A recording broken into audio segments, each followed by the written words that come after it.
우리가 만나고 보게 되는 그 사건 있잖아요. 사건. 인생은 크고 작은 사건의 연속인데 그 사건은요, 그냥 사건으로 끝나지 않고 파장이 있습니다. 사회에, 국가에 미치는 영향이 있죠. 이른바 후폭풍이라고 말하죠. 후폭풍. 어떤 그런 영향력이 있어요. 자, 이 영화 들었습니까? 지금 영화계가 불황인데 1,000만으로 지금 달려가고 있는 흥행에 지금 굉장히 불이 붙어 있는 그런 영화거든요. 보셨습니까, 선생님들? 네, 저도 봤거든요.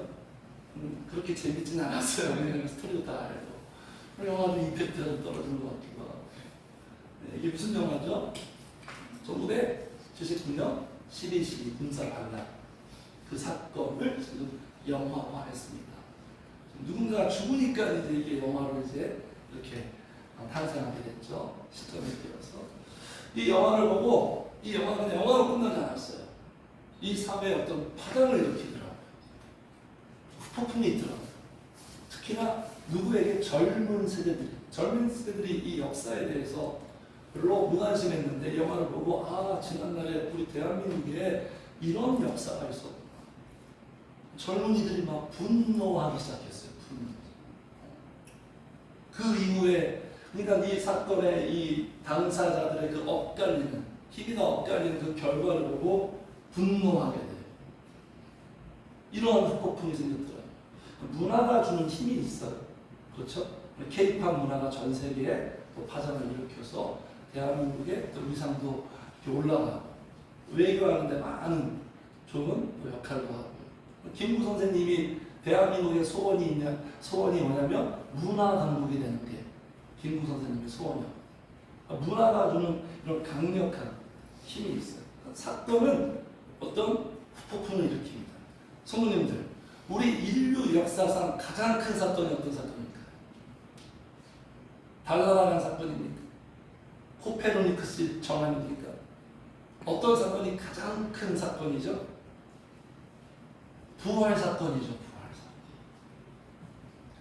부활 사건이 인류 역사상 가장 큰 사건. 이 부활 사건이요, 그냥 부활 사건으로 끝나지 않는다는 거예요. 부활 사건 이후에, 지금 그 이후에 전개되는 이 말씀의 상황을 보니까 후폭풍이 막 일어납니다. 여러 가지 그 각자의 입장, 계층의 입장에 따라서 그 반응이 다 엇갈려요. 그러니까 나사로의 부활 사건, 예수님의 부활 사건, 내 인생의 성도님들 최고의 사건이 뭡니까? 내 영이 살아나는 부활 사건이에요. 이보다 더 큰 사건이 없어요. 어떤 사건을 기대하십니까, 성도님? 인생에 그 누구도 일으킬 수 없는 사건, 사람이 할 수 없는 사건, 성령님만이 행할 수 있는 사건. 내 영이, 그러니까 내 인생을 이렇게 성도님들 보세요.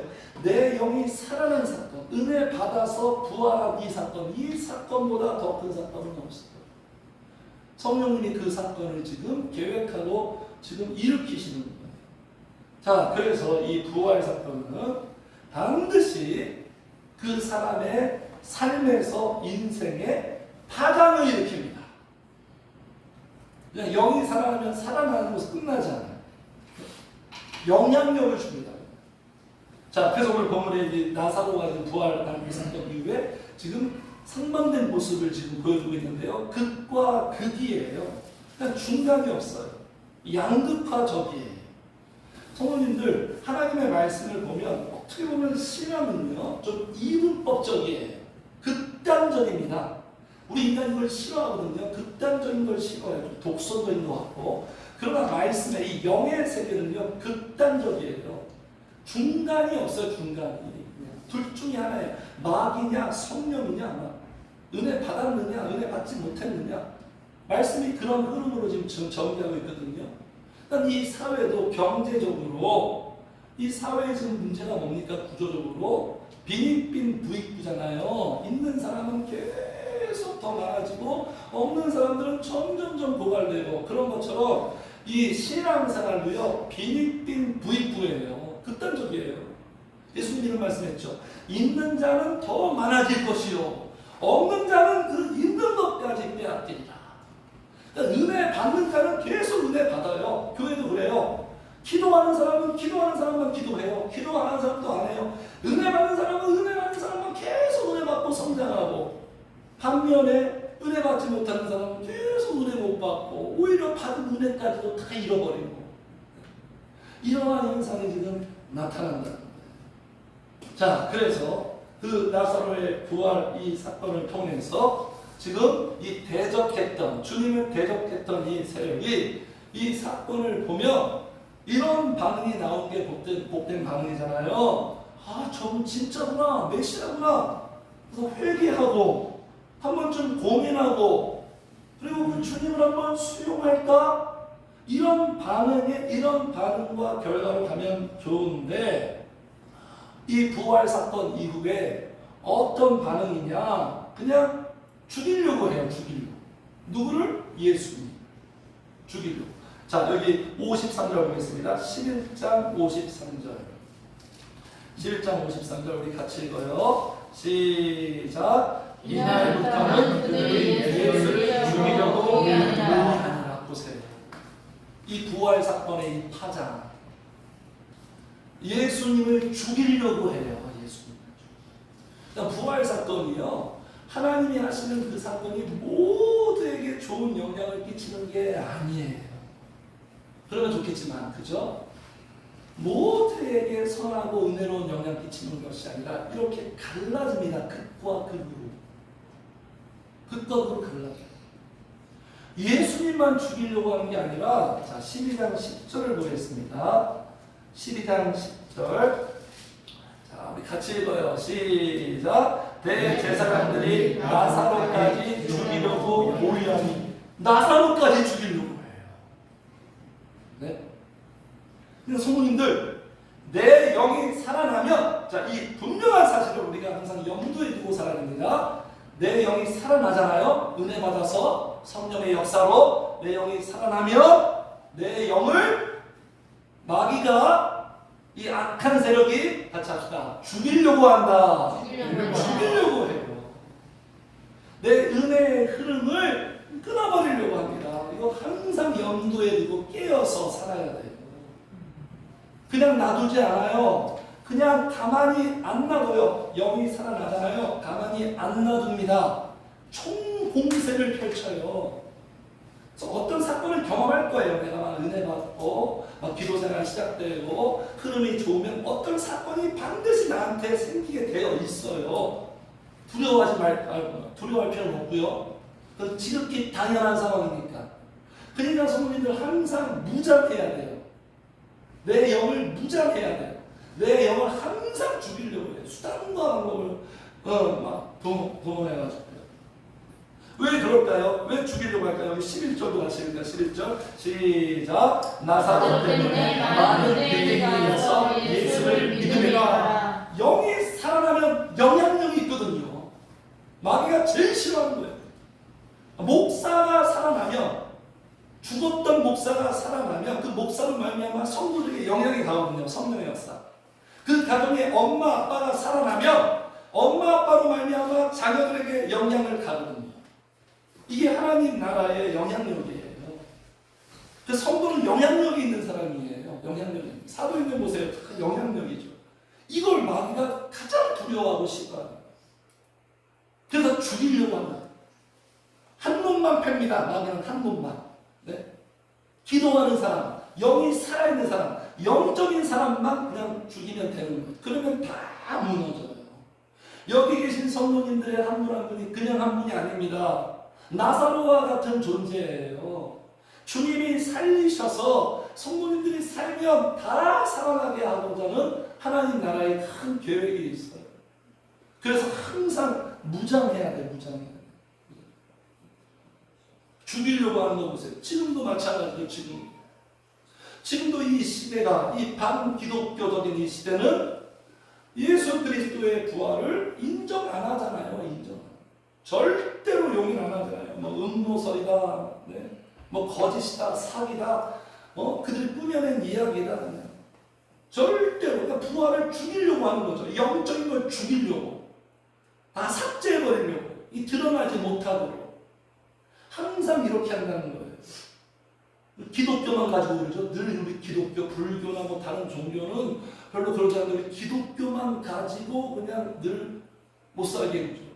왜 그런다 그랬죠? 제가 진짜기 때문에, 진짜기 때문에. 자, 그래서 이 부활 사건이 이 적대 세력에는 이러한 파장을 일으켰고, 이 부활 사건이 성도님들 삼남매에게는 어떠한 영향을 주었느냐? 부활 그 이후, 은혜 받은 그 이후 이 나사로, 마르다, 마리아의 모습을 오늘 본문에서 우리에게 보여주고 있는 거예요. 성도님들, 부활, 내 영이 살아나면, 은혜 받으면 그 이후에 어떻게 될까요? 어떻게 될까요? 경험하신 분은 다 알 거예요. 그렇죠? 말씀에서 어떻게 말하고 있을까요? 내 영이 살아나면, 은혜 받으면 똑같이 살 수 있을까요? 영이 살아나고 은혜 받으면 반드시 변화가 되어 있게 되어 있어요. 변화됩니다. 나타나게 되어 있어요. 부활 그 이후 영이 살아나면 어떤 그 이후에 어떤 모습으로 나타납니다. 감기만 들어도 증상이 나타나고 여성이 임신해도 어떤 모습이 나타나는 것처럼. 자, 오늘 본문을 통해서 우리 한번 살펴보겠습니다. 내 영이 살아나고 부활하면 그 이후에 어떤 모습이 나타나느냐. 첫 번째입니다. 우리 같이 해요. 시작. 영이 살아나면 잔치하게 됩니다. 영이 살아나면 잔치하는 인생이 돼요. 그런 것 같아요, 성도님들? 영이 살아나면 잔치집이 돼요. 내 영이, 내 마음이, 내 삶이. 그러니까 영적인 것에 의해서 결정되는 거예요. 환경과 상황이 아니라. 그러니까 우리 기독교는, 우리 신앙은 이 부분을 정확하게 우리가 알고 정리가 돼야 돼요. 그러니까 이 인생이 왜 초상집일까요? 영이 죽어있기 때문에 초상집이 되는 거예요. 여러 가지 문제 때문에 우리가 초상집이 아니라, 제가 늘 말씀드리죠. 문제는 항상 있는 거예요. 내 인생에. 환경의 어려움은 항상 있는 거예요. 천국 가는 그날. 그걸 이겨내야 되는 거죠. 우리가. 극복하고, 감당하고, 견디고. 그러니까 내 영이 죽어있으면 내 마음이 초상집이 되는 거예요.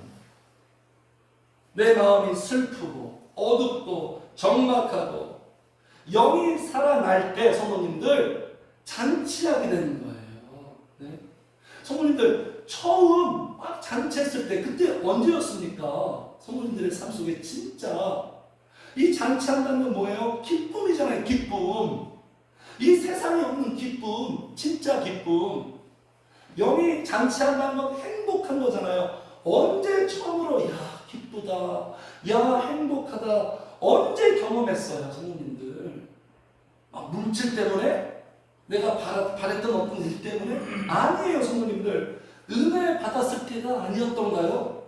그래요, 안 그래요, 성도님들? 은혜 받았을 때, 저도 그랬어요, 청년 때. 은혜 받았을 때, 내 영이 살아났을 때, 그때 진짜 기쁘더라고요. 환경과 상황 하나도 안 바뀌었어요. 제가 예수님을 만나서 주님이 내 환경 바꿔주고, 내 상황 바꿔주고, 내가 원하는 대로 막 그렇게 즉각적으로 나타나지 않았어요. 내 영이 살아난 거예요. 죽었던 내 영. 나사로와 같은 내 영이 살아나니까 잔치하게 되더라고요. 막 기뻐하게 되고, 막 행복하게 되고. 네? 그렇게 되는 거예요. 그냥 기쁨과 행복은 환경과 상황이 아니다. 환경과 상황으로 기쁨과 행복을 우리가 누리려고 접근하는 것이 이게 잘못된 접근인 거예요. 내 영이 기쁜 거예요. 내 영이 행복한 거예요. 성도님들. 네? 내 영혼에 성령이 역사하니까 기쁘고 행복한 거예요.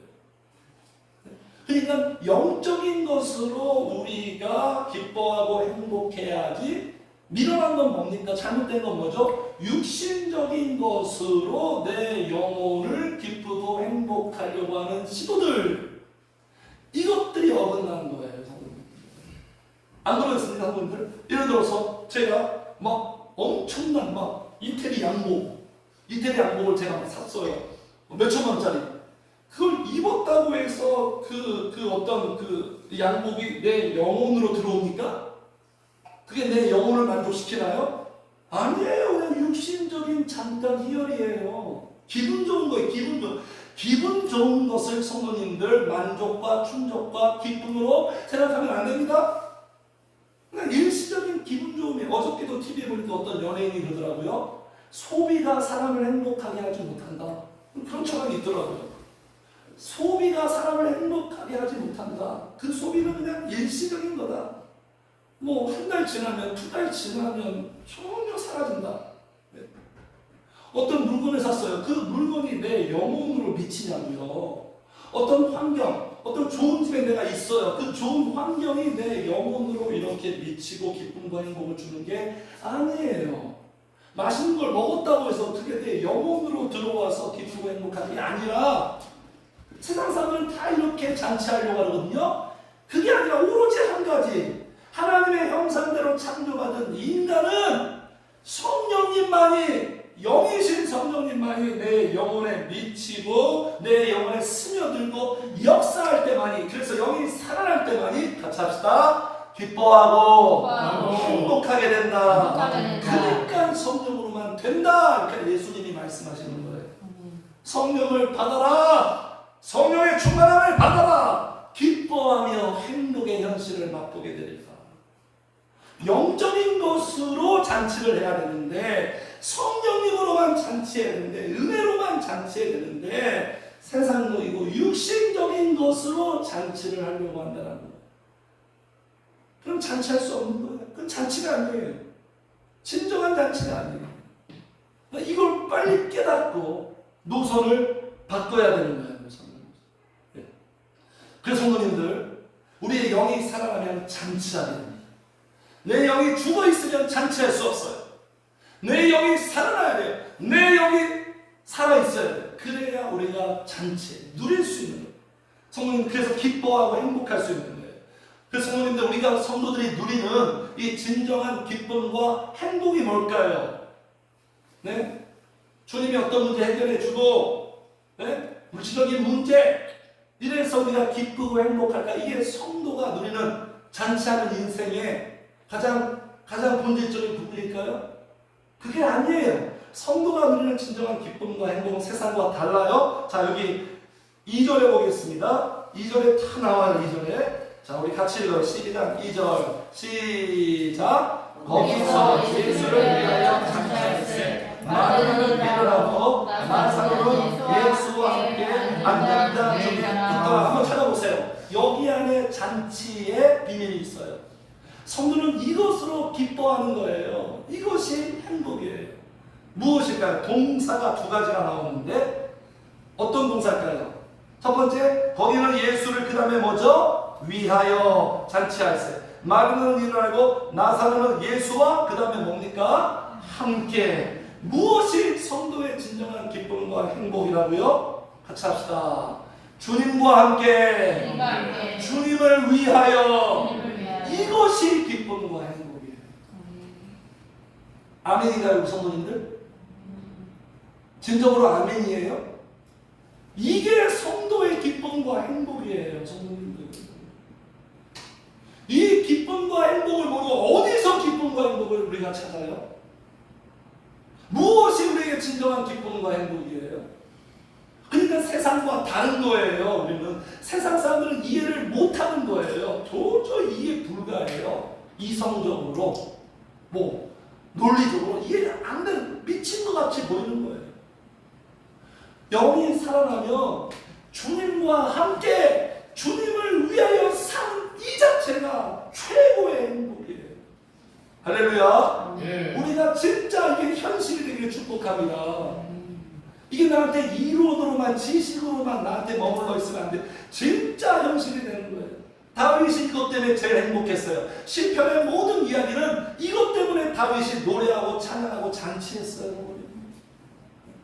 지금 이 삼남매 보세요. 부와 영이 딱 살아가고 은혜 받으니까 그 다음에 어떤 모습이 나타납니까? 예수님을 위하여 잔치하고, 나사로는, 마리아는 예수님과 함께 있어요. 이것이 바로 행복이에요. 네? 이것이 바로 행복이에요. 이것이 하나님이 우리에게 주신 영광이에요. 이게 은혜예요, 성도님들. 이것이 바로 천국이에요. 형통이에요. 그러니까 우리가 은혜 받고 영이 살아나면 변화되잖아요. 어떤 변화가 있냐면 주일만 교회만 다녔던 사람이 이제 삶 속에서 성령님과 함께 살아갑니다. 이런 게 변화되는 거예요. 그래서 저도 청년 때 그랬어요. 주님 만나고 계속 어떻게 살았냐면 입술 속에 주님, 주님, 주님, 주님, 주님, 매 순간 주님, 주님과 지금 함께 하는 거예요. 이런 일이 어떻게 일어나요? 제가 교회도 가기 싫었던 사람인데 주님, 주님, 버스 타고 주님, 주님, 그 주님과 함께 하는 게 너무 좋아. 그냥 주님, 그래서 주님, 우리 성도님들도 주님, 성령님, 제가 말씀드렸죠. 항상 내 입에서 성령님, 성령님, 성령님, 성령님 계속 호흡처럼 이렇게 자연스럽게 나와야 됩니다. 성령님과 함께하는 삶. 그래서 이렇게 진정한 그 기쁨이 뭐냐면 여기 같이 읽겠습니다. 시작. 우리를 기뻐하지 아니하며 주님과 함께 기뻐하고. 주님과 함께 사는 게 기쁜 거예요. 우리 연애할 때도 그렇잖아요. 사실 그 연애의 기쁨과 희열은 뭐죠? 뭐 어디 가서 무엇을 먹는 게 그게 진정한 기쁨이 아니잖아요. 그 사람과 함께해서 좋은 거잖아요. 그녀와 함께. 그게 기쁨과 행복이잖아요. 네? 성령님과 함께하는 거. 그게 천국이에요. 성령님 우리가 앞으로 천국 가잖아요. 그 천국이 너무 좋아. 근데 제가 이런 말씀 종종 드리잖아요. 다 좋은데 거기에 주님이 없어. 그게 무슨 천국이에요? 가고 싶습니까? 천국 왜 가고 싶어요? 그냥 좋으니까? 그냥 편안하니까? 거기에 우리가 만나고 싶은 우리 하나님 계시니까, 성령님 계시니까 천국 가고 싶은 거예요. 가끔 그런 생각해요. 여러분만 별로 좋아하는 소리 아닌데 참 오래 살고 싶지가 않아. 하나님이 이제 아시겠죠. 때로는 빨리 가고 싶어요. 왜냐? 다른 하나 없어요. 이 세상이 힘들고 빡세서 아니라 주님 만나고 싶어요. 진짜 완벽한 나의 주님. 지금도 좋은데, 지금도 믿음이 약해도 주님 생각하고 성령님 좋은데 지극히 일부분이잖아요. 근데 거기서 내 주님을 만난다. 저는 이런 상상합니다. 만날 때 아무 말도 못하겠어요. 그냥 눈 깔고 죄인으로 살았으니까 나를 사랑해 주시고 나를 받아주시는 그 주님 앞에 그냥 안겨서 그냥 펑펑 울 것 같아요. 주님 만나고 싶어서 천국 가는 거예요. 주님이 천국이에요. 주님이, 성령님이 천국이에요. 이게 우리 기독교 복음의 비밀이에요, 성도님들. 그래서 대사는 이렇게 말합니다. 같이 읽어 시작. 예수께서 우리를 위하여 주사 우리와 함께 어디든지 가든지 자기와 함께 살게 하셨느니라. 목적이 뭐다? 주님과 함께, 성령님과 함께. 이게 잔치하는 거예요. 이게 기쁨이에요. 성령님과 함께. 성령님이 내 마음 지켜주고 내 마음 위로하고 평강 주시고 때를 따라 힘 주시고 어떤 환경과 어떤 상황과 문제 속에서 성령님과 함께. 이게 우리에게 기쁨과 행복과 잔치예요. 이게 영이 살아나야지만 이게 가능하지, 영이 죽어있으면 절대로 불가능해요. 그렇게 할 수가 없어요. 그렇게 내 영이 살아나고 은혜를 받아야 돼. 은혜를 받아야 내 신앙생활도 본격적으로 시작되는 거예요. 내 영이 부활해야 신앙생활도 본격적으로 시작합니다. 그래야 깨닫게 되고 알게 되고 막 이렇게 되는 거예요. 그래서 무엇이 잔치냐? 성령님과 함께 사는 것 자체가 우리에게 기쁨. 여기 보세요. 이 마르다랑 마리아랑 나사로 예수님과 함께 있는 것 자체가 얼마나 지금 행복하고 기쁠까요? 잔치한다 그랬잖아요.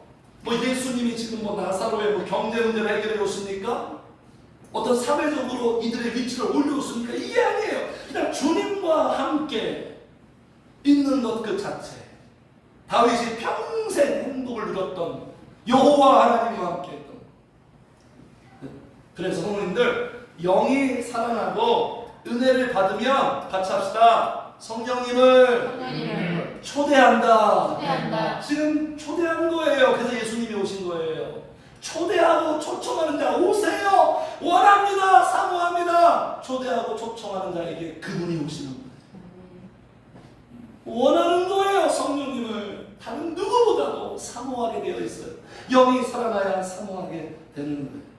그리고 영이 살아나면 주님과 함께하고 2절 보니까 거기는 예수를 어떻게? 위하여. 영이 살아나면 그러니까 하나님을 위하여 사는 거 이게 기쁨이에요. 이게 행복이에요. 육의 속성은요 나 자신을 위해 삽니다. 영의 속성은 하나님을 위해서 살아요. 성도님들 우리가 지금 살아가는 목적을 우리가 망각하면 안 됩니다. 우리의 인생은요 우리의 신앙생활은 나를 위한 게 아니에요.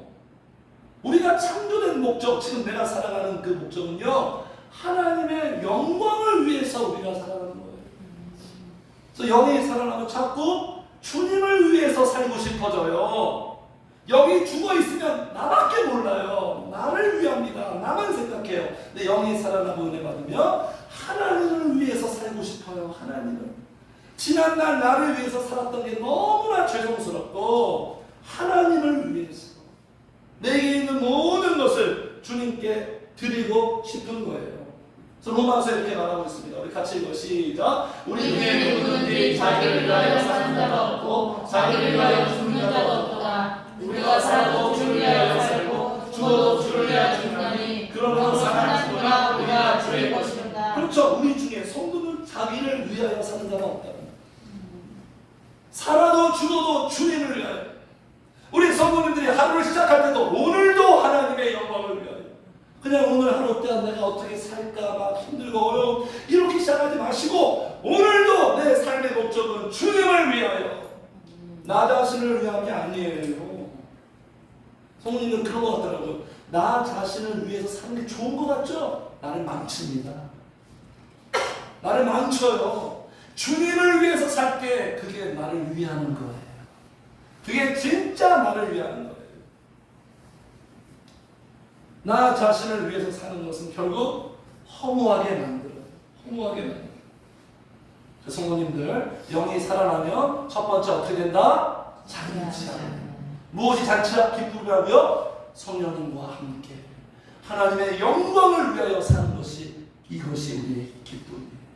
이 말씀이 진짜로 성령의 역사로 성도님들에게 이루어지기를 축복합니다. 자, 두 번째로 같이 읽어요. 시작. 영이 살아나면 사랑하라.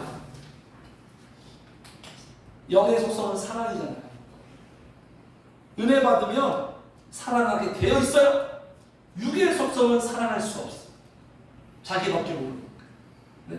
영의 속성은 사랑하게. 자, 이 마리아의 퍼포먼스를 보겠습니다. 우리가 익히 알고 있는 가장 감동적이고 아름다운 모습이죠. 사람으로서. 3절 같이 읽어요. 시작. 마리아는 지극히 비싼 향유 순정한 나다함을 가져다가 예수의 발에 붓고 자기 머리털로 그의 발에 닦더니 향유 냄새가 집에 가득하더라. 사람으로서 가장 이쁜 모습이에요. 저는 이 마리아가 저한테 어떻게 보면 롤모델이에요. 마리아처럼 주님을 사랑하고 섬기고 싶어요. 네. 성도님들 이 퍼포먼스 보세요. 비싼 향유 이게 얼마짜리냐면 수천만 원짜리예요. 이 집이 부자가 아니거든요. 가난한 집이에요. 수천만 원짜리 명품 어떤 향유입니다. 그거를 구입해가지고 예수님의 발에 부어버려요. 다 쏟아붓고 뿐만 아니라 수건이 아니라 타올이 아니라 자기 머리털로 주님의 발을 닦아버립니다. 이 퍼포먼스를 우리가 어떻게 해야 됩니까? 이건 사랑이 아니고서는 절대로 이런 행동이 나올 수가 없어요. 어떻게 이렇게 살아나죠? 영이 살아나도 은혜 받으니까 그러는 거예요. 은혜 받으니까. 이건 사랑이에요. 사랑 받아서 은혜 받아서. 그러니까 성도님들 나가보면 이렇게 말해요. 저가 많이 사랑을 받았다. 그러니까 성도님들 같이 합시다. 사랑하는 것만큼 드리게 되어 있다. 사랑받는 것만큼 사랑하게 되어 있어요. 그러니까 성령님을 막 찾잖아요. 사랑을 부어주세요. 그러니까 그 사랑이 나한테 행복이 되고 또 사랑하게 되는 거예요. 사랑하게 되는 거예요. 그 사랑은 뭐예요? 사랑의 성질이 뭡니까? 사랑은 귀하게 여기는 거예요. 지금 이 마리아 보세요. 예수님을 얼마나 귀하게 여깁니까? 자기의 물질보다 예수님을 더 귀하게 여겨서 주님께 다 쏟아 부어요. 그냥 지금 이 마리아는 향유 옷값을 부어드린 게 아니라 자기 자신을 전부 다 부어드린 거예요. 주님께. 아깝지 않은 거예요. 아깝지 않은 거예요.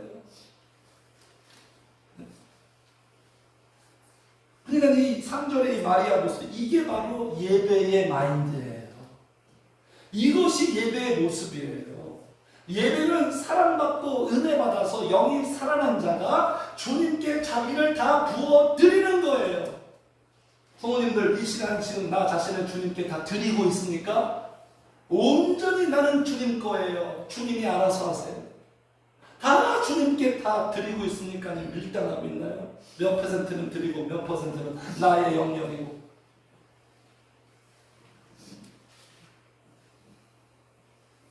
그러니까 예배는 최고의 하나님께 최상의 행동을 하는 거잖아요.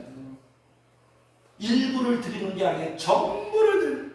우리 주님은 우리에게 전부를 주셨는데 우리는 너무나 계산하고 일부만 드리죠. 그렇죠? 그래서 보세요. 이 마리아의 이 사랑, 이 사랑과 이 주님을 너무 입을 주님의 발에 너무 귀해서 입을 맞출 때도 막 두렵고 떨림과 설렘과 막 어쩔 줄 몰라서 막 귀해서 주님의 발이 너무나 귀해서 막 자기의 머리털, 이 비천한 머리털로 닦아드리는 것 자체가 영광이고 막 떨리고. 성도님들, 우리에게 가장 귀한 존재는 누굽니까? 성도님에게 가장 귀한 건 뭐예요? 늘 마리아처럼 이렇게 고백했으면 좋겠어요. 주님밖에 없다고. 주님밖에 없다. 주님이 나에게 최고. 이렇게 마리아처럼 사랑하고 섬기면 어떻게 되는 줄 아십니까? 자, 여기 3절 보겠습니다. 제가 읽을게요. 마리아는 지극히 비싼 향유 곧 순전한 나드 한 근을 가져다가 예수의 발에 붓고 자기 머리털로 그의 발에 닦으니 그 다음에 같이 읽어요. 시작. 향유 냄새가 귀에 가득하다. 이게 무슨 의미일까요? 네?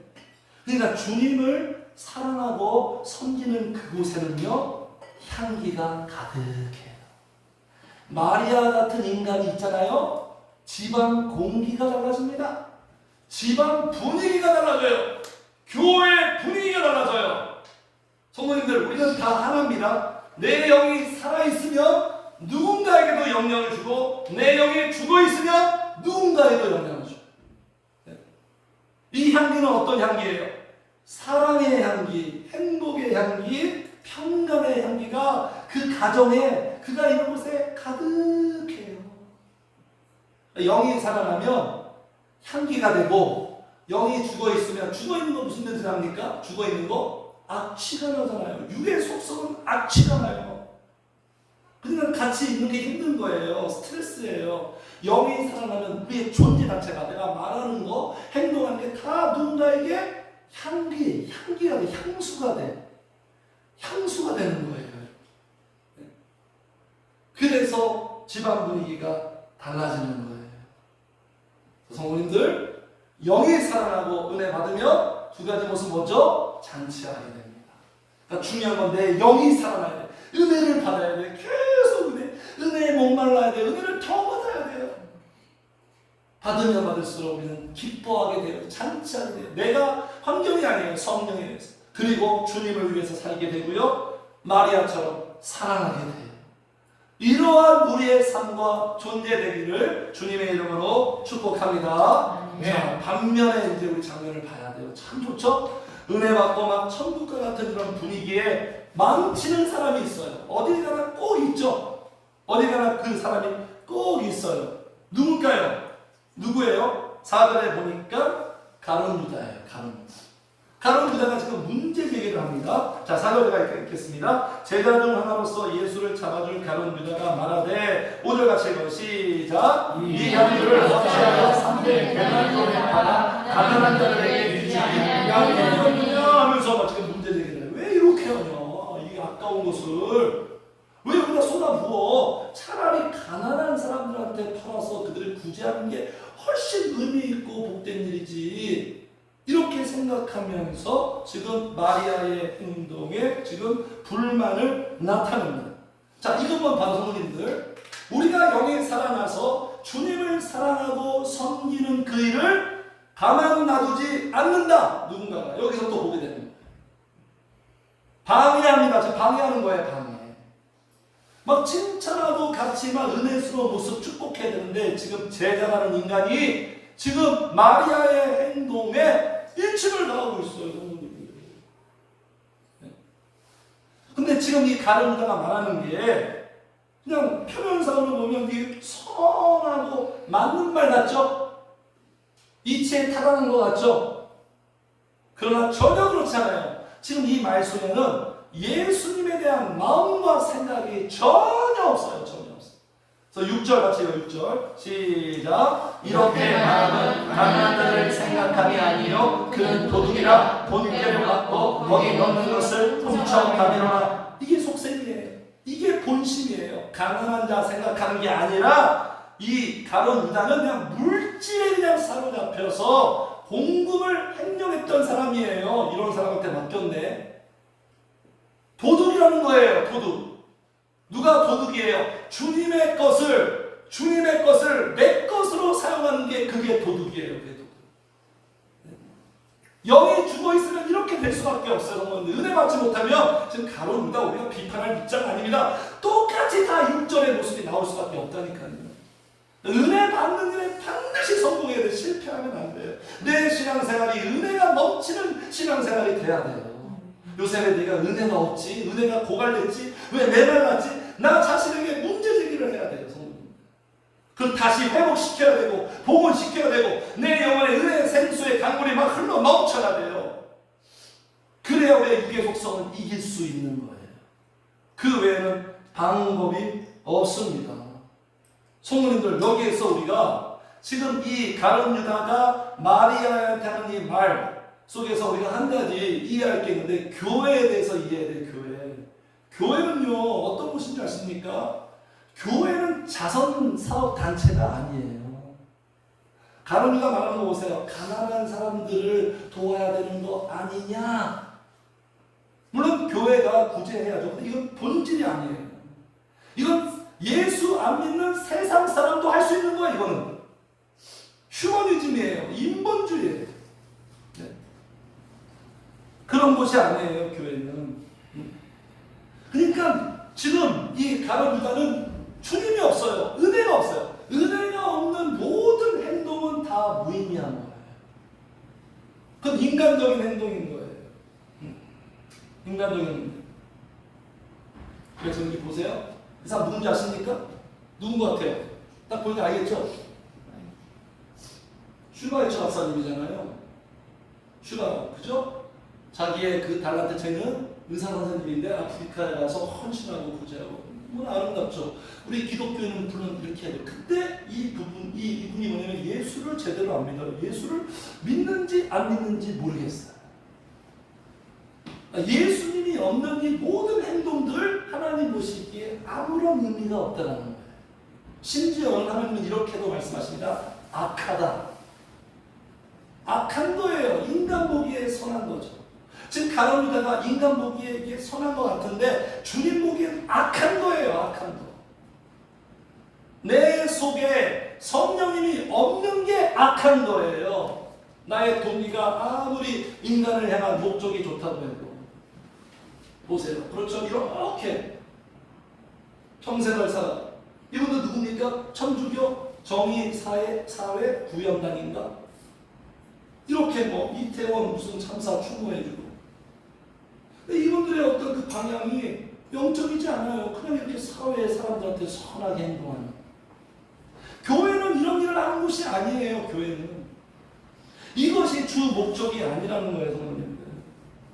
교회는 어떤 곳이에요? 영적인 것을 성령의 역사로 우리의 영이 살아나고 우리의 영이 변화되고 우리의 영이 하나님과 같이 그렇게 만들어지는 것, 이게 교회의 가장 중요한 본질이죠. 이걸 도외시하고 뭐 어려운 사람 도와주고 이렇게만 가는 건 이건 교회가 아니에요. 이건 진정한 교회가 아니에요.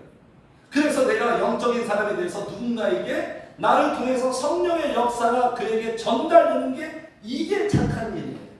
이게 축복이에요. 이게 사명이에요. 그런 거 없이 이런 모든 인간적인 행동들, 구제와 봉사 아무런 의미가 없는 거예요. 교회는 자선사업단체가 절대로 아니에요. 그러니까 지금 유다가 지금 사람을 위하는 것 같지만 사람을 위하는 게 아니죠. 네? 유다 같은 사람들이 있어요. 교회에서 그렇죠. 교회에서 우리 부흥합시다. 막 부흥해야 된다고 온통 부흥. 성도님들, 근데 부흥이 뭐가 부흥이에요? 이게 커지고 많아지는 게 부흥이 아니라 내 영이 살아나는 게 부흥이에요. 근데 온통 당회에서 장로님들, 새로운 목사님 보면 막 부흥, 우리 교회 부흥, 입으로 다 부흥을 얘기하죠. 누구를 위한 부흥일까요? 저는 그런 생각을 합니다. 그 부흥이 하나님이 진짜 원해서 우리 교회가 커지고 막 건물 짓고 하나님이 원함이 아니라 자기가 그렇게 되고 싶은 거예요. 자기가 원하는 그림이에요. 자기 만족을 위해서. 그러면서 주님의 이름으로 이렇게 사용하는 거죠. 성도님들, 유다가 왜 이럴까요? 자, 유다의 행동을 통해서 우리가 분명한 원인 하나를 발견할 수 있습니다. 유다는 무엇이 없을까요, 성도님들? 무엇이 없을까요? 같이 합시다. 유다는 은혜가 없다. 그러니까 오늘 두 가지의 모습이에요. 은혜 받은 삼남매의 모습과 부활 그 이후 은혜 없는 이 가룟 유다의 모습. 두 모습을 우리에게 보여주고 있는 거예요. 은혜 없는 모습. 그러니까 은혜를 받지 못하면 성도님들 같이 읽어요. 시작. 은혜를 받지 못하면 이해를 못한다. 이 말 이해하십니까? 내가 은혜를 받지 못하잖아요. 은혜 받는 자의 행동을 이해를 못해요. 가룟 유다가 지금 이해 못하는 거 보세요. 말이야. 왜 저러지? 이렇게 하는 거 좋을 텐데. 인간적인 생각. 영적인 걸 모르니까 인간적으로 생각합니다. 이해를 못해요. 성도님들. 이해를 못하고 오히려 오해를 하죠. 그럼 막 지금 책망하잖아요. 그래서 은혜 받지 못한 사람들이 우리한테 은혜 받고 있는 우리한테 어떤 생각합니까? 왜 교회 이러지? 왜 이렇게 맨날 교회 가지? 왜 헌신하지? 왜 헌금하지? 왜 뭐 주님이 최우선이지? 도통 이해가 안 되는 거예요, 여러분들. 이거는 은혜를 받아야지만 이해가 되는 거예요.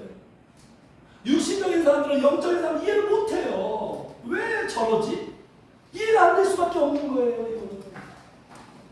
은혜를 받아야, 그러니까 모든 인간관계가 왜 좋아지죠? 서로 이해하잖아요. 서로 이해하면서 간격이 좁혀지잖아요. 그게 어떻게 됩니까? 남편이 은혜 받고 아내가 은혜 받고 부모가 은혜 받고 자녀가 은혜 받으면 이제 서서히 이해가 되는 거예요. 그러면서 좋아지는 거예요. 지금 제자예요. 제자인데도 그 마음에 은혜가 없어. 그러니까 전혀 이해가 안 돼요. 성도의 모든 행동은요, 은혜를 받아야 이해가 되는 거예요. 성도님들, 지금 이 삼남매 행동 이해가 되시나요? 안 되나요? 이해되나요? 이해돼요? 여기 보세요. 2절 다시 보겠습니다. 예수님을 위하여 잔치하고 마르다는 일을 하고 나사로는 예수와 함께 있고 마리아는 향유를 부어 드리고, 이거 다 우리가 이해가 되잖아요. 은혜를 받아야지만 이게 이해가 되지, 은혜가 없으면 도대체 이해가 안 되는 거예요. 왜 이렇게 할까? 왜 저렇게 할까? 왜 이렇게 요구할까? 그러니까 성도님도 마찬가지예요. 성도님들이 은혜를 많이 받고 영적으로 성장을 해야 제가 성도님들한테 교육하고 권면하고 말씀들이 점점점 이해가 잘 되게 되어 있어요. 이해가 되는 거예요. 그런데 우리가 계속 유괴 속성에 머물러 있고 그러면 이해가 안 돼요. 이해가 안 돼요. 이건 누구의 문제가 아니라 그렇게 되어 있어요. 이 영적인 세계가. 그래서 은혜를 받지 못하면 같이 합시다. 시작. 은혜를 받지 못하면 불평만이 많아. 틀림없어요. 없어요. 그렇죠? 가론유다 보세요. 불만이잖아 지금. 불평불만이 많아. 이건 진짜 칭찬해주고 인정해줘야 할 행동인데 불평불만이 많아. 왜 그래야 되는데? 항상 부정적이에요. 교회도 그래요. 교회도 뭐 합시다. 결정하잖아요. 은혜 받은 성도 오케이 예스 우리 합시다. 근데 꼭 은혜 받지 못하는 성도, 꼭 영이 죽어 있는 성도는 속으로 왜 그래야 되는데? 왜 그래야 되는데? 왜 이래야 되는데? 꼭 그렇게 불만과 문제가 나올 수밖에 없어요. 어느 교회나 마찬가지예요. 은혜를 받아 이렇게 다 모든 것들이 물 흐르듯이 다 흘러가는 거예요. 왜 이렇게 불만이 많은 줄 아십니까, 사모님들? 은혜를 받지 못하면 우리의 마음이 어떻게 될까요? 우리 영이 은혜 받으면 어떻게 되죠? 부드러워져요. 수용하죠, 수용. 근데 은혜 받지 못하면 우리의 마음이 강팍해집니다. 완고해집니다.